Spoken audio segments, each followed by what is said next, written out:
सबसे पहले उसके सामने आते हैं आसन। आप ये सोच रहे होंगे कि आसन से क्या फ़ायदा होने वाला है। काफ़ी लोग कहते हैं कि आसन से बीमारियां ठीक हो जाती हैं शरीर की, ऐसा आपको बताते हैं। अलग अलग आसन करने से अलग अलग बीमारियां ठीक हो जाती हैं, तो ऐसा आपने भी सुना होगा।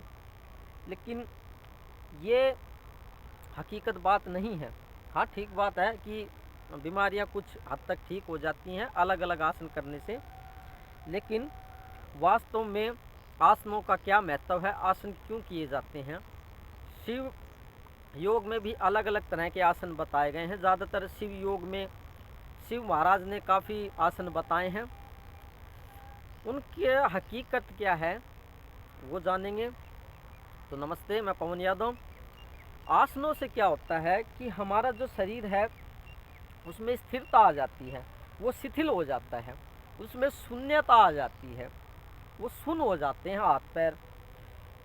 उससे क्या होता है, जो शरीर में जो ऊर्जा लग रही है शरीर के अंदर, शरीर को चलाने में, हाथ पैरों को चलाने में, आँखों को चलाने में, लीवर को चलाने में, आंतों को चलाने में, इन सभी अंगों में, ऑर्गन्स में हमारी ऊर्जा खपत होती रहती है। अब हमें पाना है ब्रह्म तत्व को, उस परम सत्ता को पाना है हमें।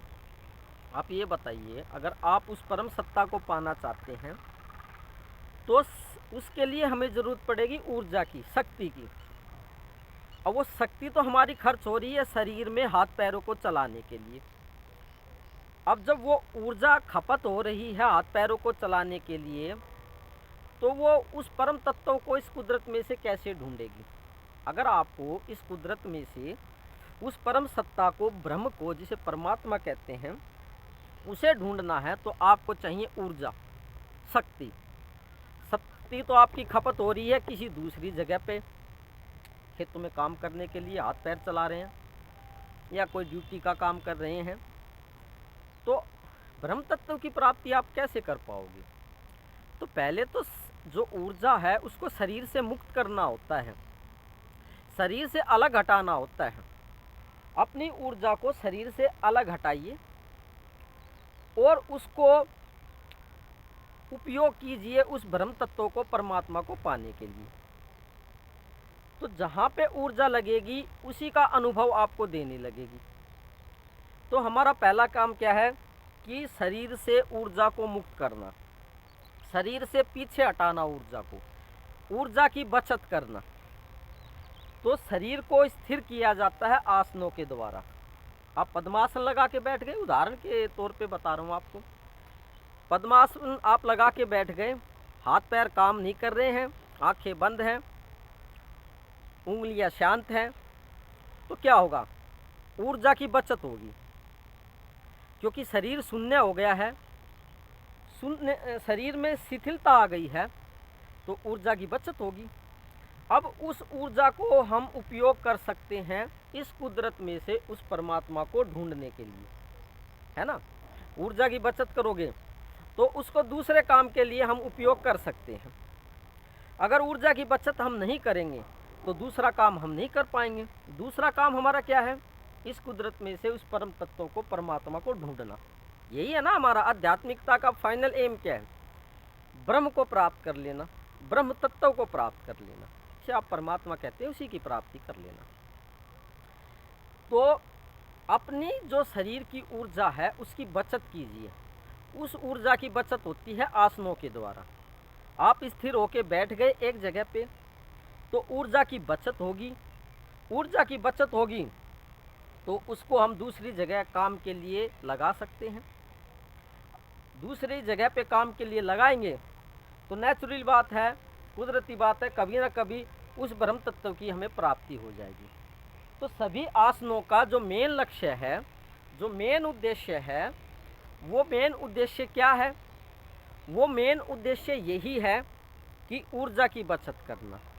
बाकी जो ये बीमारी बताई गई हैं कि बीमारियां ठीक हो जाती हैं, वो भी कुछ हद तक ठीक ही है, लेकिन वो हमारा मुख्य उद्देश्य नहीं है आसनों का। आसनों का मुख्य उद्देश्य है ऊर्जा की बचत करके उस ऊर्जा को परमात्मा को पाने के लिए लगाना। तो इसलिए आसन काफ़ी महत्वपूर्ण हो जाते हैं। काफ़ी तरह के आसन बताए गए हैं जो कि शिव योग में आपने सुना होगा, टीवी पे देखा होगा, किताबों में आपने पढ़ा होगा। आप उन आसनों का उपयोग कर सकते हैं उस परम सत्ता को पाने के लिए। ये तो बात हो गई आसन की, जो कि आते हैं हठ योग का हिस्सा है। आसन जो होते हैं ये हठ योग में ज़्यादा आते हैं। लेकिन अब दूसरा पहलू, हमेशा मैं एक बात बताता हूँ, दूसरा पहलू ये है कि आपने गुरु की सेवा की है, आपके गुरु महान हैं, आपके गुरु पूर्ण हैं, तो आपको किसी आसन की ज़रूरत नहीं है। स्वयंता ही बिना ही आसन के उस परम सत्ता की, भगवत्ता की, उस परमात्मा की प्राप्ति आपको हो जाएगी, क्योंकि आपके गुरु महान हैं। वो जो चीज़ चाहें अपने योग बल से आपको दे सकते हैं, उनमें इतनी काबिलियत है, वो पूर्ण गुरु हैं आपके। तो अगर आप गुरु का सानिध्य है तो कोई आसन उसन करने की ज़रूरत नहीं है। तो यहाँ पे दो बात बताई गई, एक तो आसन करके, लगा करके, आसन की सिद्धि करके, उपयोग करके आप परमात्मा को पाना चाहते हैं, और एक दूसरा है तरीका जो आसान है, गुरु सेवा। गुरु सेवा से आसानी से प्राप्त हो जाती है। तो गुरु तो महान है, आपके जो भी गुरु हैं मैं उनको प्रणाम करता हूँ। सभी गुरुओं को जो पूर्णता को प्राप्त हो गए हैं उनको मेरा सत सत नमन है। वे सभी मेरा नमन स्वीकार करें, ऐसी मेरी हार्दिक इच्छा है। तो थैंक यू वेरी मच। आज हमने जाना कि आसन क्यों लगाए जाते हैं, आसन की उपयोगिता क्या है, आसन को हम सिद्ध क्यों करते हैं। तो यही बात थी और इसके अलावा कुछ नहीं। तो थैंक यू वेरी मच। कल फिर बात करेंगे किसी अच्छी टॉपिक।